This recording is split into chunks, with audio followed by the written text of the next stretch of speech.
ಶತ್ರುವಿನ ಮೇಲೆ ಗುಪ್ತ ದಾಳಿ, ಸೈಬರ್ ಹಲ್ಲೆ, ನಿಗೂಢ ಕಾರ್ಯಾಚರಣೆಗಳ ವಿಷಯ ಬಂದ್ರೆ ಮೊದಲು ನೆನಪಾಗೋ ದೇಶ ಅಂದ್ರೆ ಇಸ್ರೇಲ್. ಅದರ ಗುಪ್ತಚರ ಸಂಸ್ಥೆ ಮೊಸಾದ್ ಬಗ್ಗೆ ವಿಶ್ವದೆಲ್ಲೆಡೆ ಒಂದು ಭಯ ಗೌರವ ಮಿಶ್ರಿತ ಹೆಸರಿದೆ. ಈಗ ಹೊರಬರುತ್ತಿರುವ ಮಾಹಿತಿಗಳನ್ನ ನೋಡಿದ್ರೆ ಇವರು ಇತ್ತೀಚಿನ ಕಾರ್ಯಾಚರಣೆಯಲ್ಲಿ ಟೆಕ್ನಾಲಜಿಯನ್ನೇ ಅಸ್ತ್ರ ಮಾಡಿಕೊಂಡಿದ್ದಾರೆ ಅನ್ನೋದು ಸ್ಪಷ್ಟವಾಗ್ತಿದೆ. ಮಾತು ಬರ್ತಿರೋದು ಅಯಾತುಲ್ಲಾ ಅಲಿ ಖಮೀನಿ ಅವರನ್ನ ಗುರಿಯಾಗಿಸಿಕೊಂಡು ನಡೆದ ಕಾರ್ಯತಂತ್ರದ ಬಗ್ಗೆ.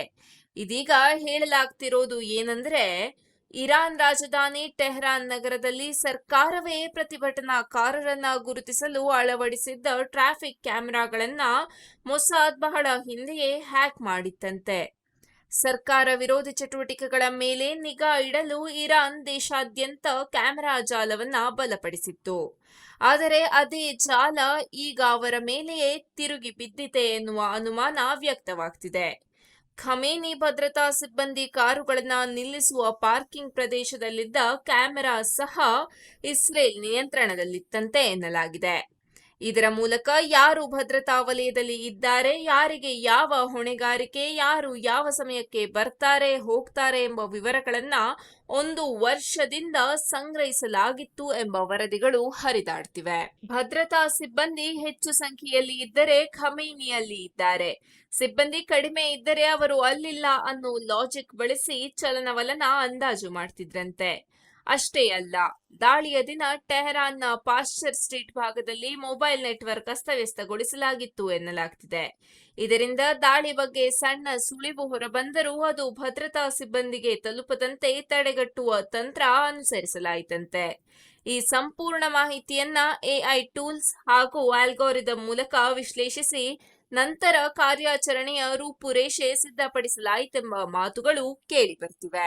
ಇದಕ್ಕೆ ಸೇರ್ಪಡೆಯಾಗಿ ಸಾಮಾಜಿಕ ಜಾಲತಾಣಗಳಲ್ಲಿ ಮತ್ತೊಂದು ಕಥೆ ಭಾರೀ ಸದ್ದು ಮಾಡ್ತಿದೆ. ಕೆಲ ವರ್ಷಗಳ ಹಿಂದೆ ವೈದ್ಯರು, ದಂತವೈದ್ಯರ ಹೆಸರಿನಲ್ಲಿ ಇರಾನ್ಗೆ ಪ್ರವೇಶಿಸಿದ ಮೊಸಾದ್ ಏಜೆಂಟರು ಪ್ರಮುಖ ಸೇನಾ ಅಧಿಕಾರಿಯೊಬ್ಬರ ದೇಹದಲ್ಲಿ ಚಿಪ್ ಅಳವಡಿಸಿದ್ದರಂತೆ ಎಂಬ ವದಂತಿ. ಕೆಲವರು ಹಲ್ಲಿನಲ್ಲಿ ಚಿಪ್, ಇನ್ನು ಕೆಲವರು ಹೊಟ್ಟೆಯಲ್ಲಿ ಚಿಪ್ ಅಳವಡಿಸಲಾಗಿದೆ ಅಂತ ಹೇಳ್ತಿದ್ದಾರೆ. ಆ ಮೂಲಕ ಖಮೇನಿ ಅಡಗಿರುವ ಸ್ಥಳ ಪತ್ತೆ ಹಚ್ಚಲಾಯಿತಂತೆ ಎಂಬ ಮಾತು. ಆದರೆ ಈ ವಿಷಯಕ್ಕೆ ಅಧಿಕೃತ ದೃಢೀಕರಣ ಇಲ್ಲ. ಇದೇ ರೀತಿ ಇರಾನ್ನ ಐಆರ್ಜಿಸಿ ಕಮಾಂಡರ್ ಇಸ್ಮಾಯಿಲ್ ಖಾನಿಯ ಮೇಲೆಯೇ ಇದೀಗ ಕೆಲವರು ಗಂಭೀರ ಆರೋಪ ಮಾಡಲು ಆರಂಭಿಸಿದ್ದಾರೆ. ಅವರು ಮೊಸಾದ್ ಮತ್ತು ಅಮೆರಿಕದ ಗುಪ್ತಚರ ಸಂಸ್ಥೆಯಾಗಿರುವ ಸಿಐಎ ಜೊತೆ ಸಂಪರ್ಕದಲ್ಲಿದ್ದಾರೆ ಎಂಬ ವಾದ ಕೆಲವರದ್ದು. ಆದರೆ ಇವೆಲ್ಲವೂ ಈವರೆಗೆ ಸಾಬೀತಾಗಿಲ್ಲ. ಇಲ್ಲಿ ಒಂದು ದೊಡ್ಡ ಪ್ರಶ್ನೆ ಏಳುತ್ತೆ, ಇವುಗಳೆಲ್ಲ ನಿಜಾನ ಅಥವಾ ಮಾಹಿತಿ ಯುದ್ಧದ ಭಾಗನ? ಇಂದಿನ ಕಾಲದಲ್ಲಿ ಗುಂಡು ಬಾಂಬ್ಗಿಂತ ಮಾಹಿತಿ ಮತ್ತು ಸೈಬರ್ ಅಸ್ತ್ರವೇ ಹೆಚ್ಚು ಪ್ರಭಾವ ಬೀರುತ್ತೆ. ಒಂದೇ ಸುದ್ದಿ ವೈರಲ್ ಆದ್ರೆ ದೇಶದ ಒಳಗೊಂದಲ, ಅನುಮಾನ, ಭಿನ್ನಾಭಿಪ್ರಾಯವನ್ನ ಹುಟ್ಟಿಸಬಹುದು. ಆದ್ದರಿಂದ ಇಂಥ ವರದಿಗಳನ್ನ ಸ್ವಲ್ಪ ಎಚ್ಚರಿಕೆಯಿಂದ ನೋಡಬೇಕಿದೆ. ಇದೀಗ ಮುಂದೇನು? ಇಸ್ರೇಲ್ ಇರಾನ್ ಸಂಘರ್ಷ ಇನ್ನಷ್ಟು ತೀವ್ರವಾದ್ರೆ ಮಧ್ಯಪ್ರಾಚ್ಯವೇ ಯುದ್ಧ ಭೂಮಿಯಾಗುವ ಸಾಧ್ಯತೆ ಇದೆ. ಇರಾನ್ ಪರವಾಗಿ ಪ್ರಾಕ್ಸಿ ಗುಂಪುಗಳ ಚಟುವಟಿಕೆಯನ್ನ ಹೆಚ್ಚಿಸಬಹುದು. ಇಸ್ರೇಲ್ ಮತ್ತಷ್ಟು ಗುರಿತಪ್ಪದ ದಾಳಿಗೆ ಮುಂದಾಗಬಹುದು. ಅಮೆರಿಕದ ಪಾತ್ರ ಹೆಚ್ಚಿದ್ರೆ ಪರಿಸ್ಥಿತಿ ಜಾಗತಿಕ ರಾಜಕೀಯಕ್ಕೆ ತಿರುವು ಕೊಡಬಹುದು. ತೈಲ ಸರಬರಾಜು ಅಸ್ತವ್ಯಸ್ತವಾದ್ರೆ ವಿಶ್ವ ಆರ್ಥಿಕತೆಗೂ ಹೊಡೆತ ಬೀಳಬಹುದು.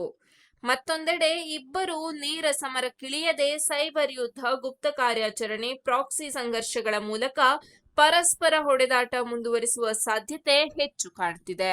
ಒಟ್ಟಾರೆ ನೋಡಿದ್ರೆ ಈ ಘಟನಾವಳಿಗಳು ಇಂದಿನ ಯುದ್ಧದ ಸ್ವರೂಪವೇ ಬದಲಾಗಿರುವುದಕ್ಕೆ ಉದಾಹರಣೆ.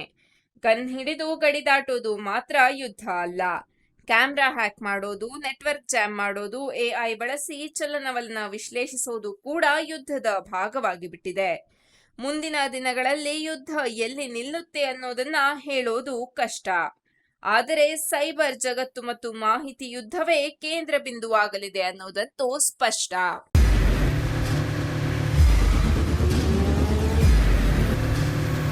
ಪ್ರಜಾಮಾರ್ಗ ನ್ಯೂಸ್, ಇದು ಜನಸಾಮಾನ್ಯರ ಧ್ವನಿ. ನಮಸ್ಕಾರ. ನೀವು ನೋಡ್ತಾ ಇದ್ದೀರಾ ಪ್ರಜಾಮಾರ್ಗ ನ್ಯೂಸ್. ರಾಷ್ಟ್ರದ, ರಾಜ್ಯದ, ರಾಜಕೀಯದ ಬಗ್ಗೆ ಹೆಚ್ಚಿನ ಸಿನಿಮಾ ಅಪ್ಡೇಟ್ಗಳಿಗಾಗಿ ಫಸ್ಟ್ ಲೈಕ್ ಮಾಡಿ, ಸಬ್ಸ್ಕ್ರೈಬ್ ಆಗಿ, ಹಾಗೆ ಫಾಲೋ ಕೂಡ ಮಾಡಬೇಕು.